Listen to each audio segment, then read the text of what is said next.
Hello दोस्तों, आप सभी का स्वागत है आपके अपने YouTube channel education class Jamui पर। तो दोस्तों, आज जीके का टॉप 30 ऑब्जेक्टिव क्वेश्चन देखेंगे और ये पार्ट नंबर 3 है। तो देखिए, प्रश्न संख्या 91 में कहता है, नेचुरल सिलेक्शन द्वारा ओरिजिन ऑफ लाइफ पुस्तक किसने लिखी थी? तो इसका correct answer Charles Darwin, option A. और प्रश्न संख्या 92 में कहता है, निम्नलिखित में से किसका उपयोग कैंसर के उपचार में किया जाता है? तो इसका करेक्ट आंसर है कीमोथेरेपी, ऑप्शन बी। और प्रश्न संख्या 93 में कहता है, संवेदना का चालन शरीर के एक भाग से दूसरे भाग में किसके द्वारा होता है?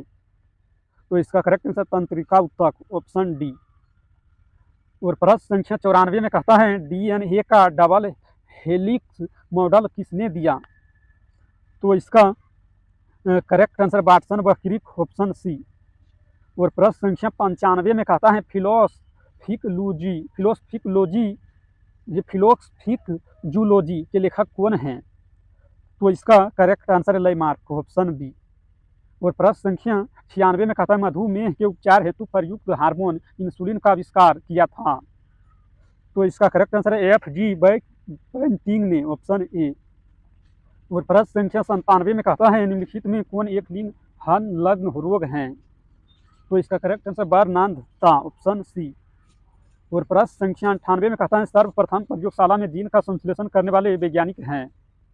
तो इसका करेक्ट आंसर है खुराना, ऑप्शन डी। और प्रश्न संख्या 99 में कहता है, एक जीन एक एंजाइम सिद्धांत प्रतिपादित किया था? तो इसका करेक्ट आंसर बीडल व टैंटम ने, ऑप्शन सी। और प्रश्न संख्या 100 में कहता है, निम्नलिखित में से किसने प्राकृतिक वरण या सर्वोत्तम की उत्तरजीविता के सिद्धांतों पर आधारित विकास का सिद्धांत प्रतिपादित किया था? तो इसका करेक्ट आंसर है डार्विन, ऑप्शन डी। और प्रश्न संख्या 101 में कहता है, शिशु का पितृत्व स्थापित करने के लिए निम्नलिखित में से किस एक तकनीक का प्रयोग किया जाता है? तो इसका correct answer DNA fingerprinting, option C. और प्रश्न संख्या 102 में कहता है, जीन शब्द किसने बनाया था? तो इसका correct answer W L. Johansson, option B. और प्रश्न संख्या 103 में कहता है, किस वैज्ञानिक ने खोज की थी कि मलेरिया मच्छरों द्वारा होता है? तो इसका करेक्ट आंसर है रोनाल्ड रॉस, ऑप्शन ए। और प्रश्न संख्या 104 में कहता है, स्टेथोस्कोप का आविष्कार किसने किया था? तो इसका करेक्ट आंसर है लाइनेक ने, ऑप्शन बी। और प्रश्न संख्या 105 में कहता है, मनुष्य की त्वचा सबसे मोटी होती है? तो इसका करेक्ट आंसर तलवे पर, ऑप्शन बी। और प्रश्न संख्या 106 में कहता है, लैक्राई मल ग्रंथियां स्रावित करती हैं? तो इसका करेक्ट आंसर आंसू, ऑप्शन सी। और प्रश्न संख्या 107 में कहता है, एक वर्णांध पुरुष का व समान महिला की संतानों में पुत्रों के वर्णांध होने की संभावना है? तो इसका करेक्ट आंसर है 0%, ऑप्शन डी।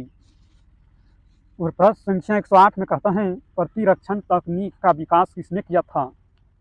तो इसका correct answer Edward Jenner, option B. और प्रश्न संख्या 109 में कहता है, पल्बबान जीन के सिद्धांत का प्रतिपादन किसने किया था? तो इसका correct answer McClintock, option C. और प्रश्न संख्या 110 में कहता है, लामार्कवाद का मूल सिद्धांत है?